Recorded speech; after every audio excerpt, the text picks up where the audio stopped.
আপনারা জানেন যে আমাদের ঢাকা বিশ্ববিদ্যালয়ের শিক্ষার্থীরা বহুমুখী সমস্যার সম্মুখীন হয়ে থাকে সবসময়। তবে প্রধান যে সমস্যা হচ্ছে সেটা হচ্ছে অপুষ্টি। আমি মনে করি যে অপুষ্টিতে ভোগা একজন মানুষ কখনো নিজের জীবনে বা জাতির জন্য ভালো কিছু করে দেখাতে পারে না।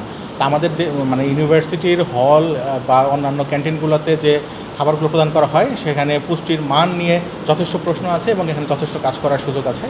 আর দ্বিতীয় বিষয় হচ্ছে যে আমরা আসলে যে রক্তক্ষয়ী আন্দোলনের ভেতর দিয়ে আজকের এই পরিবেশটা উপহার পেলাম বা একটা ডাকসু নির্বাচন পেতে যাচ্ছি, সেটির মূল জায়গাটা হচ্ছে কর্মসংস্থান। দেখা গেল যে কোটার কারণে একটা নির্দিষ্ট গোষ্ঠী চাকরির বড় একটা বাজার দখল করেছিল, আবার বহু শিক্ষার্থী সেখান থেকে বঞ্চিত হচ্ছিল। তো এই যে বঞ্চনা, এই যে অধিকারহীনতা, তার ফলেই কিন্তু আসলে আমাদের এই তরুণ সমাজ মানে একটা রক্তক্ষয়ী আন্দোলনের ভেতর দিয়ে আজকের এই রাজনৈতিক পরিস্থিতিটা আমাদেরকে উপহার দিয়েছে।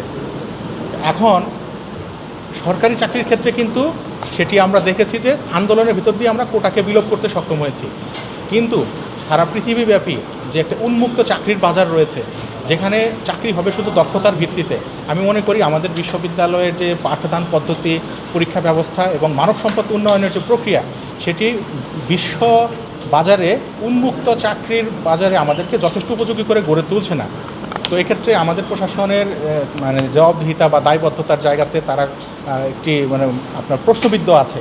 তো আমি মনে করি যে আমি ডাকসুর ভিপি নির্বাচিত হলে এই যে আমাদের সামনে আসন্ন সংকট, যে আর্টিফিশিয়াল ইন্টেলিজেন্স কিংবা আপনার চতুর্থ শিল্প বিপ্লবের ফলে পরিবর্তিত যে চাকরির বাজার, সেখানে নিজেদেরকে যথোপযুক্ত মানব সম্পদ হিসেবে গড়ে তোলার ক্ষেত্রে আমরা যে পিছিয়ে পড়ছি, অনেক প্রাইভেট বিশ্ববিদ্যালয় সেখানে এগিয়ে যাচ্ছে। আমার মনে হয় যে আমরা ওই জায়গাটাতে কাজ করব।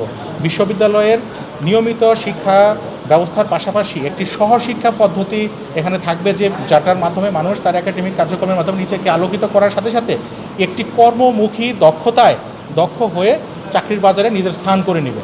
তা আমরা ওইটা নিয়ে কাজ করব।